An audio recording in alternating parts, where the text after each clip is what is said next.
Hello friends, you are welcome in my EGS Physics channel. मित्रांनो, यापूर्वी आपण optics या टॉपिकमध्ये लॅटरल मॅग्निफिकेशन हा कन्सेप्ट पाहिलेला आहे. त्याचबरोबर काही फॉर्म्युलेही अभ्यासलेले आहेत. त्याच्यामध्ये relation between radius of curvature आणि फोकल लेंथ एफ म्हणतो आपण, रेडियस ऑफ कर्वेचर आर म्हणतो. यांच्यामधलं रिलेशन कसं आहे? F is equal to R upon 2. जे फोकल लेंथ ही रेडियस ऑफ कर्वेचरच्या निम्मी असते, हे एक रिलेशन आहे. त्याचबरोबर मिरर इक्वेशन जे आहे 1 upon F is equal to 1 upon V plus 1 upon U, हे एक रिलेशन आहे. आता ही जी रिलेशन्स आहेत ही सॅटिस्फाय कधी होतात, तर त्यासाठी काही अजम्पशन्स तिथं मानली गेलेली आहेत. ती अजम्पशन्स मानल्यानंतर हे सगळे फॉर्म्युले करेक्टली सॅटिस्फाय होतात, अन्यथा हे करेक्टली सॅटिस्फाय होत नाहीत. मग हे कोणत्या अजम्पशनवरती हे आधारलेले आहेत ते आपण बघणार आहोत. आता हे कशासाठी पाहायचं आहे, तर आपल्याला हा लेन्समधले काही डिफेक्ट्स किंवा त्याच्यामध्ये जी इमेज फॉर्म होत असते त्याच्यामध्ये त्रुटी निर्माण होत असतात, काही प्रॉब्लेम्स असतात. त्यांना डिफेक्ट्स ऑफ लेन्स किंवा मिरर्स असं म्हटलं जातं, किंवा त्याला दुसरा शब्द आहे ॲब्रिएशन्स ऑफ इमेज. बघा, डिफेक्ट्स ऑर ॲब्रिएशन्स ऑफ इमेजेस. मिररमधून किंवा लेन्समधून ज्या इमेजेस फॉर्म होतात, तयार होतात, त्या इमेज एकदम तंतोतंत ऑब्जेक्टसारख्या असतात असं नाही, तर त्याच्यामध्ये काहीतरी थोडासा डिफेक्ट किंवा फॉल्ट निर्माण होत असतो. अगदी तंतोतंत जसंच्या तसं त्या इमेज फॉर्म झालेल्या नसतात. मग हे कोणते इफेक्ट्स आहेत, कोणते डिफेक्ट आहेत त्याच्यामध्ये, ते का निर्माण होतात वगैरे, ते आपण आता या लेक्चरमध्ये अभ्यासणार आहोत. तत्पूर्वी हे जे फॉर्म्युले आहेत ते फॉर्म्युले कोणत्या अजम्पशनवरती आधारलेले आहेत किंवा त्या ठिकाणी कोणती अजम्पशन्स विचारात घेतलेली आहेत, काय सपोज केलेलं आहे, ते आपण बघणार आहोत. त्याच्यामध्ये पहिलं जे अजम्पशन आहे ते असं आहे, आपण काय समजतो, जे ऑब्जेक्ट घेतो, इमेज घेतो, मानतो काही लेन्सपासून किंवा मिररपासून काही अंतरावरती कुठला तरी XYZ ऑब्जेक्ट ठेवलेला आहे, त्याची कुठंतरी इमेज आहे, ही इमेज तयार झालेली आहे. पण असं जेव्हा कन्सिडर करतो तेव्हा तो जो ऑब्जेक्ट असतो तो पॉईंट ऑब्जेक्ट असा मानला जातो, किंवा तो प्रिन्सिपल ॲक्सिसच्या क्लोज आहे, जवळ आहे, आकारानं खूप लहान आहे असं मानलेलं असतं. म्हणजेच ज्या वेळेस आपण एखादा ऑब्जेक्ट मानतो, हा लेन्स आहे, लेन्समुळं काय होते, इमेज तयार होते, या ठिकाणी हा ऑब्जेक्ट मानलेला असतो. हा ऑब्जेक्ट फार मोठा आहे असं तिथं गृहीत धरलेलं नाही. हा जो ऑब्जेक्ट आहे तो प्रिन्सिपल ॲक्सिसच्या जवळ आहे, तो छोटा आहे, पॉईंट ऑब्जेक्टसारखा छोटा आहे, आणि त्याचबरोबर तो कसा आहे, या प्रिन्सिपल ॲक्सिसपासून जवळ आहे असं अज्यूम केलेलं असतं. म्हणजे या ठिकाणी या रिफ्रॅक्शन किंवा रिफ्लेक्शनमध्ये जे काही इमेज फॉर्म होत असते किंवा त्या ठिकाणी जे ऑब्जेक्ट यूज केलेला असतो, हे दोन्हीही काय आहेत, या प्रिन्सिपल ॲक्सिसला क्लोज आहेत असं कन्सिडर केलेलं असतं, आणि असं कन्सिडर करून ते बाकीचे फॉर्म्युले मानलेले असतात. या ठिकाणी मोठ्याच्या मोठा ऑब्जेक्ट आहे आणि लेन्स एवढा आहे, छोटा आहे असं तिथं कन्सिडर केलेलं नसतं, तर हा या लेन्सच्या मानानं इथं लहान असतो, आणि त्याचा जो प्रिन्सिपल ॲक्सिस आहे त्या प्रिन्सिपल ॲक्सिसला तो ऑब्जेक्ट किंवा तयार होणारी इमेज जी आहे ती सुद्धा काय असते, त्या प्रिन्सिपल ॲक्सिसपासून अगदी जवळ असते, त्या ॲक्सिसला क्लोज असते असं अज्यूम केलेलं असतं. त्याचबरोबर पुढचं अजम्पशन जे आहे, सेकंड अजम्पशन जे आहे, ते सेकंड अजम्पशन असं आहे, जे डायव्हर्जिंग रेज असतात, एखाद्या ऑब्जेक्टपासून डायव्हर्ज होणारी रेज आहे, the rays diverging from object, these rays confine a cone of very small angle. आता कोन म्हणजे काय, तर आईस्क्रीमचा कोन तुम्हाला माहिती आहे, सॉलिड अँगल असतो. एखादा सरफेस जो आहे तो एका ठिकाणी काय करत असतो, अशा पद्धतीचा कोन तयार करत असतो. हा जो सॉलिड अँगल असतो त्याला कोन असं म्हटलं जातं. मेहंदीचा कोन, आईस्क्रीमचा कोन किंवा सर्वांना माहिती आहे. तर एखादा ऑब्जेक्ट आपण मानतो, पॉइंट ऑब्जेक्ट मानतो. या पॉइंट ऑब्जेक्ट पासून रेज डायव्हर्ज होतात. रेज काय होत असतात? डायव्हर्ज होत असतात. असे वेगवेगळ्या दिशेमध्ये जात असतात हे रेज. बरोबर आहे? या पद्धतीने हे रेज जात असतात. हा जो पॉइंट ऑब्जेक्ट आहे त्यांनी या ठिकाणी केला, हा जो एरिया आहे पूर्ण, हा एक काय होत असतो, ते पॉइंट ऑब्जेक्टच्या ठिकाणी हा डायव्हर्जिंग रेजना एक कोन केलेला असतो. जशा पद्धतीने मेहंदीचा कोन असतो किंवा आईस्क्रीमचा कोन असतो, तशा पद्धतीने सॉलिड अँगल त्याला म्हणतो आपण दुसऱ्या भाषेमध्ये. आणि हा जो अँगल आहे तो अँगल अतिशय लहान असतो. हे डायव्हर्जिंग रेज फार मोठा अँगल करतात असं नाही, तर त्यांनी कन्फाईन केलेला जो अँगल आहे it should be very small. हे सेकंड अझम्पशन इथं मानलं गेलेलं आहे. आणि तिसरं अझम्पशन असं आहे, आपण काय म्हणतो, parallel rays are incident on a lens or mirror. तर हे जे पॅरलल रेज मानतो ते कोणाला पॅरल असतात? त्याचा अर्थ असा होतो, these rays are parallel to principal axis. हे जे रेज आहेत ते या प्रिन्सिपल ॲक्सिसला पॅरलल आहेत असं मानतो. उदाहरणार्थ फोकल लेंथ काढायची आपल्याला, आपण काय म्हणतो, तर पॅरलल रेज आपण याच्यावरती इन्सिडेंट केली, ॲक्सिसला पॅरलल असणारी रेज इन्सिडेंट केली आहे. ते काय होतात, एका पॉइंटमध्ये एकत्र येतात. बरोबर आहे? या पद्धतीने मग हा जो असतो त्याचा फोकल पॉइंट असतो. आता इथं आपण पॅरलल रेज म्हणतो. हे पॅरलल रेज इथं काढला तरी तो पॅरलल होतो, इथं काढला तरी पॅरलल होतो, इथं काढला तरी पॅरलल होतो. हे रेज कुठले कन्सिडर केले जातात? These rays are paraxial. Paraxial. What is mean by paraxial rays? Paraxial rays म्हणजे काय? The rays those are close to principal axis as well as parallel to this principal axis. जे rays काय असतात,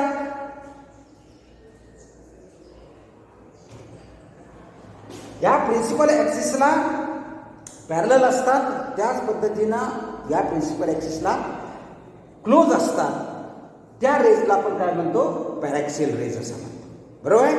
आता ही assumption consider करून हे बाकीचे फॉर्म्युले किंवा हे कन्सेप्ट सगळे मानले गेलेले आहे. आता हे कन्सेप्ट किंवा हे अझम्पशन सोडून किंवा त्याचा विचार न करता जर आपण जनरल विचार केला तर या फॉर्म्ड इमेजमध्ये काही प्रॉब्लेम निर्माण होतात. आणि ते प्रॉब्लेम का निर्माण होतात, तर समजा हा जो लेन्स आहे, लेन्सचा अपर्चर मोठा आहे, आकार मोठा आहे, असं असेल तर याच्यामध्ये अनेक रेज असणार आहेत की जे बरेचसे रेज काय होतात, ॲक्सिसपासून थोडेसे दूरवरचे रेज पण आपल्याला कन्सिडर करावे लागतात. अशा वेळेस ते रेज पॅरॅक्सियल रेज होऊ शकत नाहीत. ते पॅरलल असतील परंतु ॲक्सिसला क्लोज नसतील, मग त्याला पॅरॅक्सियल रे आपण म्हणू शकत नाही. मग असे पॅरॅक्सियल रेज नसतील तर तयार होणारी इमेज असते त्याच्यामध्ये काही प्रॉब्लेम निर्माण होतात. किंवा तयार होणाऱ्या ज्या इमेजेस असतात त्या एकदम परफेक्ट त्याचा आकार नसतो, तर त्याच्यामध्ये त्या इमेज ज्या असतात त्या ब्लर्ड झालेल्या असतात, त्याच्या बाँड्रीज असतात त्या एकदम शार्प नसतात, डिफ्यूज बाँड्रीज असतात, म्हणजे अंधुक झालेले असतात, एकदम शार्प. तिथं त्या ठिकाणी ज्या ठिकाणी शॅडो रिजन किंवा ती इमेजची बाँड्री तयार होते तिथं कलर्ड शेड्स तयार झालेले असतात काही ठिकाणी. मग त्या ठिकाणी वेगवेगळ्या प्रकारचे वेगवेगळ्या कारणानं डिफेक्ट्स तयार झालेले आहेत. त्याच्यामध्ये या रेजमुळं किंवा या अपर्चरचा जो आकार आहे, स्पेरिकल शेप आहे, त्याच्यामुळं साधारणपणे स्पेरिकल ॲब्रिएशन नावाचे डिफेक्ट तयार होतो. त्याच्यासारखेच काही ॲब्रिएशन्स आहेत, त्याच्यामध्ये कोमा म्हणून एक ॲब्रिएशन आहे, ॲस्टिग्मॅटिझम ॲब्रिएशन आहे, त्याच्यानंतर डिस्टॉर्शन नावाचं ॲब्रिएशन आहे किंवा डिफेक्ट्स आहेत. असे वेगवेगळे डिफेक्ट्स आहेत. आपण त्या सगळ्याचा काही या इयत्तेमध्ये अभ्यास करणार नाही आहोत. त्याच्यापैकी फक्त स्पेरिकल ॲब्रिएशन हा एकच प्रकारचा डिफेक्ट, त्याचा थोडक्यात अभ्यास करणार आहोत. तर हे स्पेरिकल ॲब्रिएशन काय आहे ते आपण बघूया.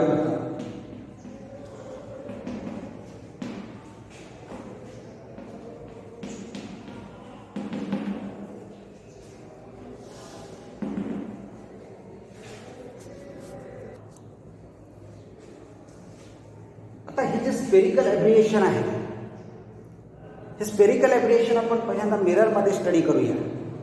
मिररमध्ये निर्माण होणारं स्पेरिकल ॲब्रिएशन. आता त्यासाठी काय करूया, एक कॉन्केव्ह मिरर विचारात घेऊया.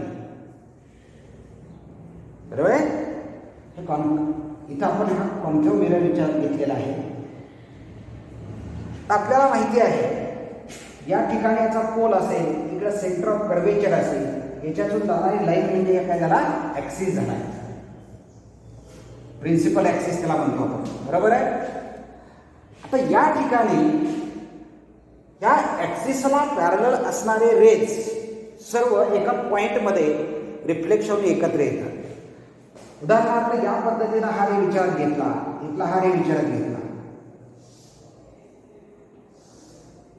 हे प्रिन्सिपल ॲक्सिसला क्लोज असणारे रेज आहेत. याला आपण काय म्हणतो, पॅरॅक्सियल रेज म्हणतो. हे जे पॅरॅक्सियल रेज आहे ते काय होतात, एका पॉइंटमध्ये एकत्र येतात. हा जो पॉइंट आहे त्या ठिकाणी सर्व रेज एकत्र येतात.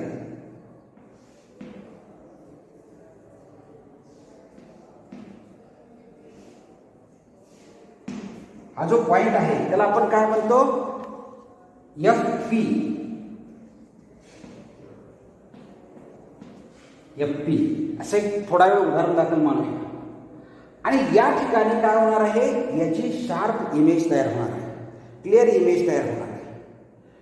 पण ह्यासाठी काय असणं गरजेचं आहे, हे सर्व रेज हा जो प्रिन्सिपल ॲक्सिस आहे या प्रिन्सिपल ॲक्सिसला क्लोज असणं गरजेचं आहे. या प्रिन्सिपल ॲक्सिसला हे सगळे रेज पॅरलल तर आहेतच, पण त्याचबरोबर हे कसे आहेत, ॲक्सिस पासून अगदी जवळचे रेज आहेत. आता आपण हा फॉर्म्युला पाहिलेला आहे. कुठला फॉर्म्युला आहे, F=R/2. याचा अर्थ हा जो सेंटर ऑफ कर्वेचर इथं कुठंतरी असेल, या सेंटर ऑफ कर्वेचरच्या आणि या पोलच्या बरोबर मध्यभागी हा फोकल पॉइंट तयार होतो. लक्षात येते. हा जो FP पॉइंट आपण घेतलेला आहे तो काय आहे, हे सगळे रेज काय झालेले आहेत तर Pच्या क्लोज आहे. Pला कसे आहेत, क्लोज आहे. आणि हे क्लोज असणारे रेज सगळे कुठं तयार एकत्र FP पॉइंट वरती. हा FP पॉइंट जो आहे तो बरोबर रेडियस ऑफ कर्वेचरच्या निम्मा भागतो. आता हे झालं ह्या अजम्पशनला गृहीत धरून पॅरॅक्सियल रेजच्या बाबतीमध्ये. पण एखादा ऑब्जेक्ट दूरवरती असतो तेव्हा हे एवढेच फक्त रेज येतात असं नाही, तर बाकीचे सुद्धा रेज याच्यावरती पडणार आहे. समजा हा जो मिरर आहे त्याचं ॲपर्चर मोठं असेल, ॲपर्चर म्हणजे त्याची साईज जी आहे ती मोठी असेल. ॲपर्चर याचा अर्थ काय, याची जी साईज आहे ती जर मोठी असेल तर याच्याकडून येणारे रेज, ऑब्जेक्टकडून येणारे रेज जे आहेत ते काय असतील, ह्या पोलपासून किंवा ह्या प्रिन्सिपल ॲक्सिस पासून दूर असतील. आता याच्यामध्ये होतं काय, जर ॲपर्चर मोठा असेल तर हे प्रिन्सिपल ॲक्सिस पासून दूर असणारे रेज आहेत ते ह्या FP पॉइंटमध्ये एकत्र येत नाही, तर त्यांच्यासाठी हा फोकल पॉइंट या पोलकडे शिफ्ट होत राहतो. म्हणजेच हे जे रेज आहेत ते या FP मध्ये न एकत्र येतात, ते थोडेसे कुठे येतात, या पोलच्या बाजूला येतात. जे प्रिन्सिपल ॲक्सिसला क्रॉस करताना हे रेज कुठं आले असतील, इथं आलेले असतील. पण इकडचा जो रे, समजा इकडच्या बाजूचा एक रे आपण विचारात घेतला, हा रे इकडे जाताना कुठं जाणार आहे, या बाजूला जाणार आहे.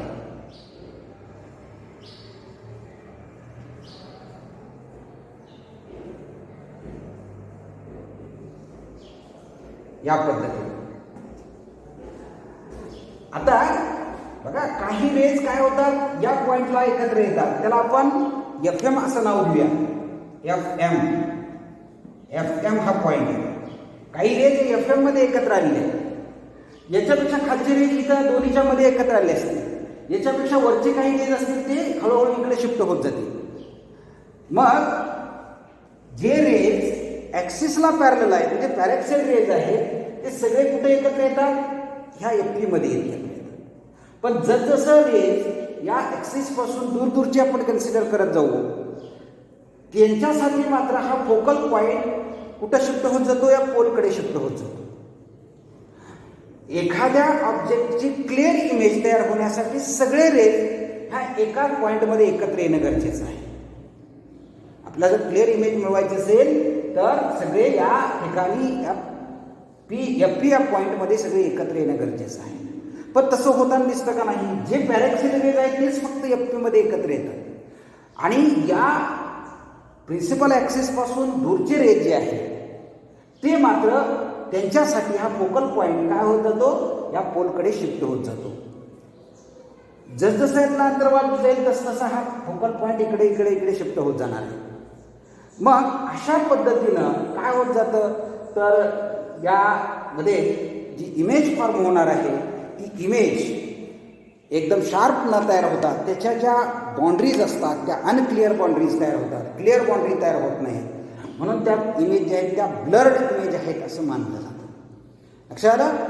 आता या ठिकाणी हा जो पॉईंट आहे एफ एम आणि एफ पी या दोन पॉईंटमध्ये जे डिस्टन्स असतं, या दोन पॉईंटमध्ये जे डिस्टन्स असतं त्या डिस्टन्सला काय म्हटलं जातं तर लॉन्जिट्युडनल स्पेरिकल ॲब्रिएशन असं म्हटलं जातं.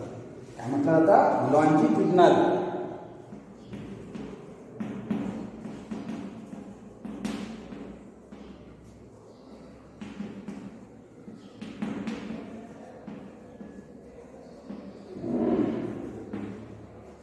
ॲब्रिएशन, लॉन्जिट्युडनल स्पेरिकल ॲब्रिएशन असं म्हटलं जातं. कुणाला? Distance between F P and F M. F P आणि एफ एम मधलं जे डिस्टन्स आहे म्हणजे काही रेज म्हणजे पोल पॅरेक्सिल रेज एकत्र येतात तो पॉईंट म्हणजे एफ पी, तो फोकल पॉईंट. आणि जे मॅक्झिमम याच्यापासून दूर असणारे जे रेज आहेत त्यांच्यामुळं जो इथं फोकल पॉईंट तयार होणार आहे तो म्हणजे एफ एम. आणि यांच्यामधलं जे डिस्टन्स आहे एफ पी आणि एफ एम त्याला काय म्हणतो आपण? लॉन्जिट्युडनल स्पेरिकल ॲब्रिएशन असं म्हटलं जातं. आता या ठिकाणी हा जो पॉईंट आहे या ठिकाणी हा पॉईंट याला काय म्हटलं जातं? याला आपण काय म्हणूया? ए म्हणूया. आणि दुसरा जो इथला पॉईंट आहे त्याला बी म्हणूया. आणि या ठिकाणी जी इमेज तयार होते ती शार्प न तयार होतं, एक सर्कल दिसतं, स्पॉट असल्यासारखं एक सर्क्युलर त्याची इमेज तयार होते. एक अशी सिच्युएशन असते, असा एक पॉईंट असतो की त्या ठिकाणी ते जे सर्कल दिसतं आपल्या इमेजच्या रूपामध्ये त्या सर्कलचं त्याची जी रेडियस असते ती काय असते? मिनिमम असते, कमीत कमी असते.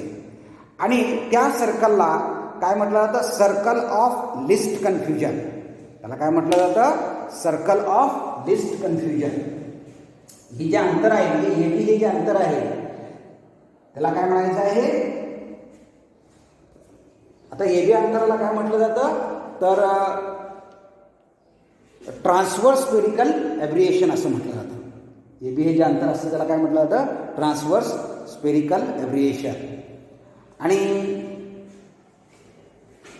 हे जे सर्कल तयार होणार आहे ए बी डायमीटर असणार त्याला काय म्हणायचं? Circle of least confusion. List confusion.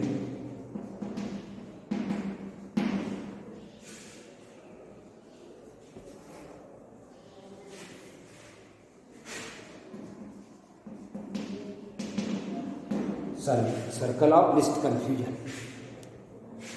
आणि हे जे ट्रान्सव्हर्स स्पेरिकल ॲब्रिएशन जे आहे ते म्हणजे काय तर हे जे सर्कल असतं सर्कल ऑफ लिस्ट कन्फ्युजन त्याची radius of this circle it is known as transverse spherical aberration. Longitudinal आणि ट्रान्सव्हर्स